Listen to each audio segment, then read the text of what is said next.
Ladies and gentlemen, permit me, please, to claim your attention for a moment. This is your victory. Victory of the cause of freedom is every day. Who really crushed Hitler? The Soviet Union? That's the story many people grew up hearing, but the truth is far more explosive.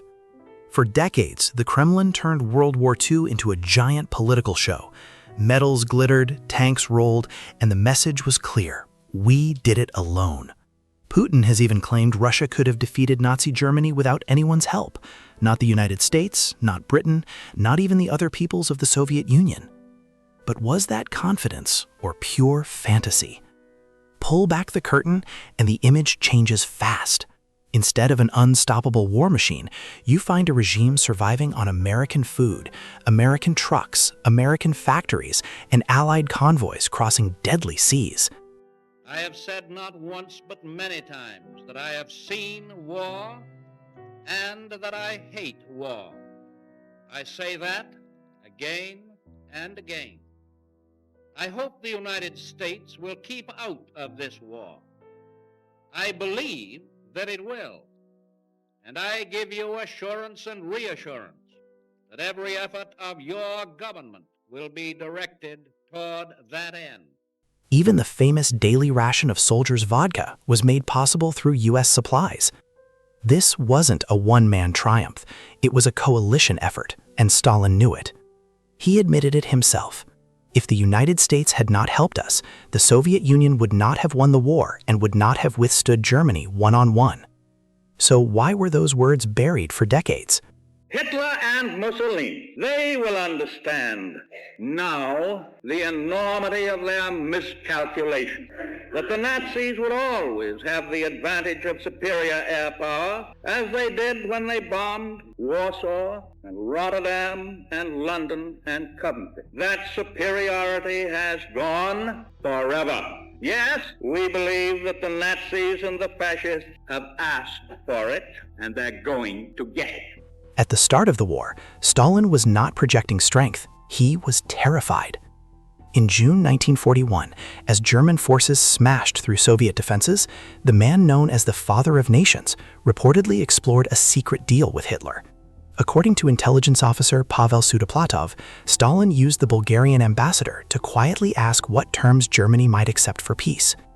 And what was he willing to give up? Parts of Ukraine, the Baltic states, Bessarabia, and the Karelian Isthmus, millions of people traded away to protect his own grip on power. This was not heroic leadership. It was a desperate attempt to survive. Reports suggest he considered another back-channel approach in 1943. This is not the end. It is not even the beginning of the end. But it is perhaps the end of the beginning. The larger point is impossible to ignore. Behind the image of the Iron Leader stood a ruler willing to bargain with other people's land and lives. And unity inside the Soviet Union? That story is far more complicated than the propaganda suggests. More than 1 million Soviet citizens are estimated to have served in German-controlled military and auxiliary formations. That does not erase the immense sacrifice of those who fought against Nazism, but it reveals how divided and brutal the reality was. Stalin's system often treated soldiers as expendable. The human cost was staggering.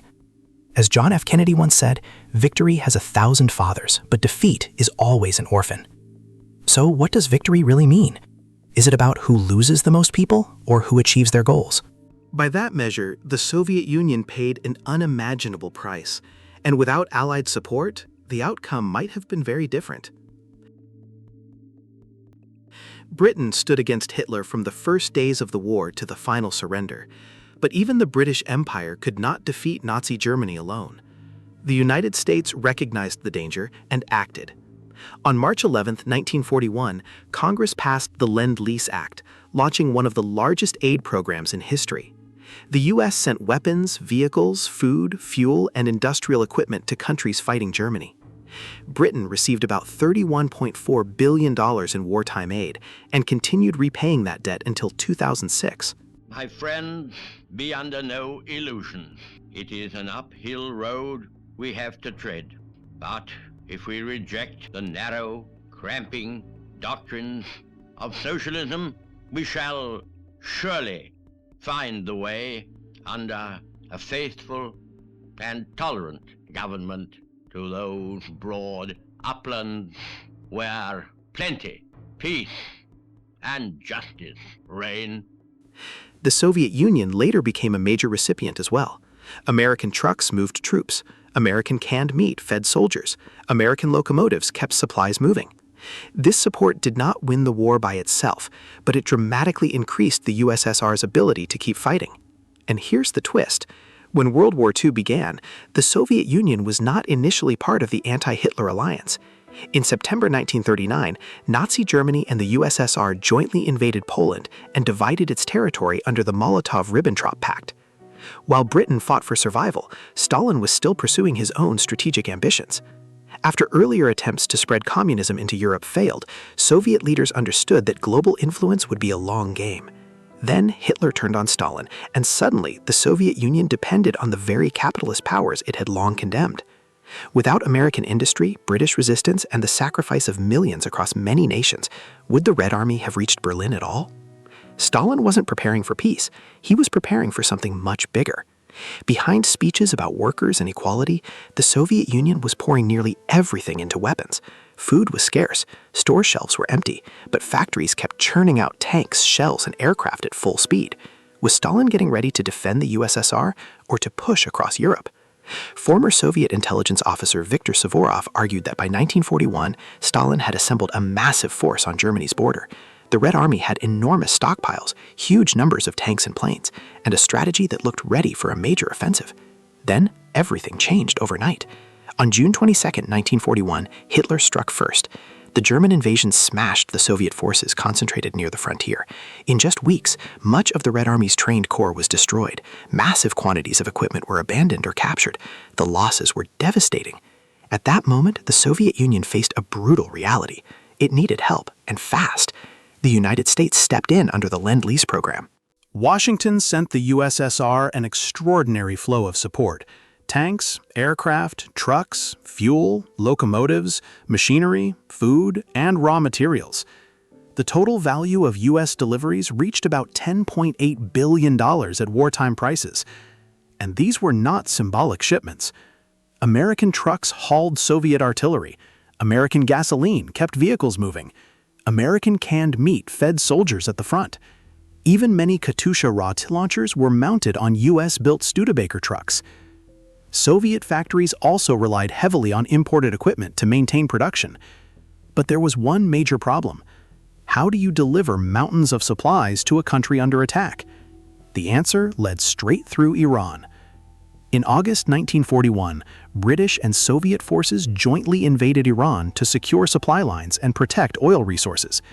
Soviet armies advanced from the north, while British and Commonwealth troops moved from the south. Within weeks, Tehran was occupied. Reza Shah was forced to abdicate, and his son took the throne. Why risk such a major operation while German forces were driving deep into Soviet territory? Because the Persian corridor became one of the most important lifelines of the war. By October 1942, about 30,000 tons of Allied aid were moving through Iran each month. By May 1943, that figure had exceeded 100,000 tons monthly. Assembly plants were built to process and move vehicles and cargo north into the Soviet Union. Stalin understood exactly how important this support was. In a message to Franklin D. Roosevelt, he thanked the United States for urgently needed assistance in the struggle against Hitler. Later, he said it even more plainly.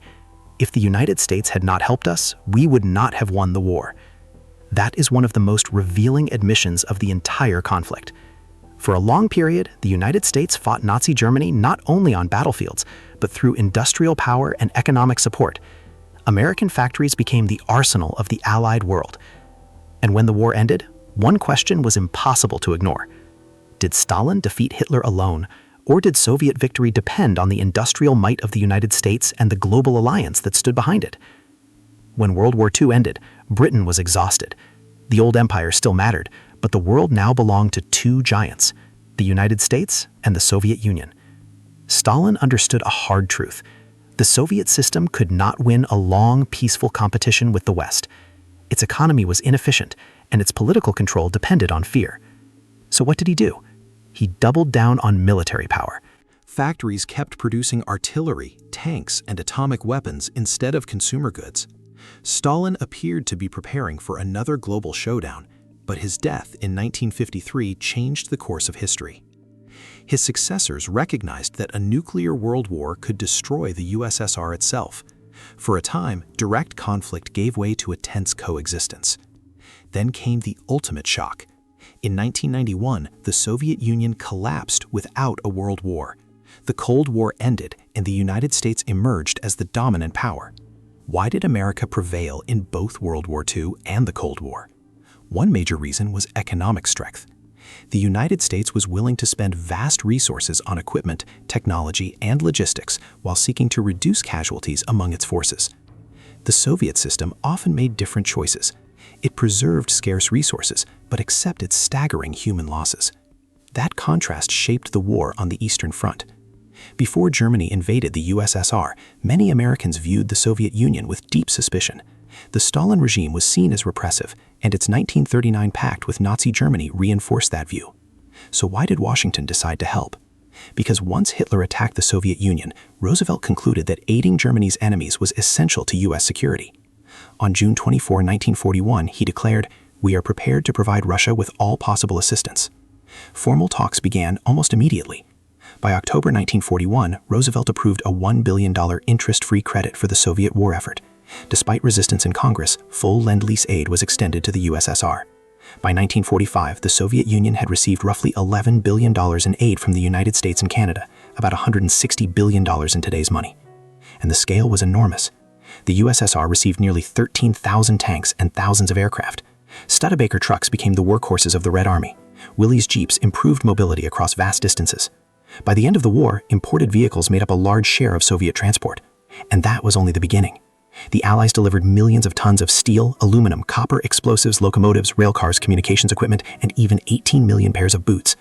These supplies helped keep factories operating, railways moving, and armies advancing. Some of the Soviet Union's most celebrated fighter races, including Alexander Bakrishkin, Boris Safanov, and Ahmed Khan Sultan, flew aircraft provided under Lend-Lease.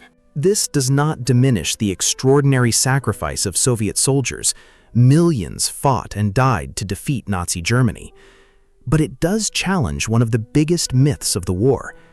Could the Red Army have pushed to Berlin without American trucks, American food, and Allied industrial support? That question cuts to the heart of who really won the war. Millions of Soviet civilians survived because American ships kept arriving. They brought canned meat, flour, powdered milk, aviation fuel, machine tools, and raw materials the USSR could not produce in enough quantity or quality. With American equipment, Soviet factories built tanks, aircraft, and the steel needed to keep the war machine running. Lend-Lease continued until September 1945, months after Germany had already surrendered. The food alone was enough to sustain a 10 million-man army for more than 5 years. So here's the question that changes everything. Without Lend-Lease, could the Soviet Union have stopped Hitler at all? After the war, President Harry Truman ended the program.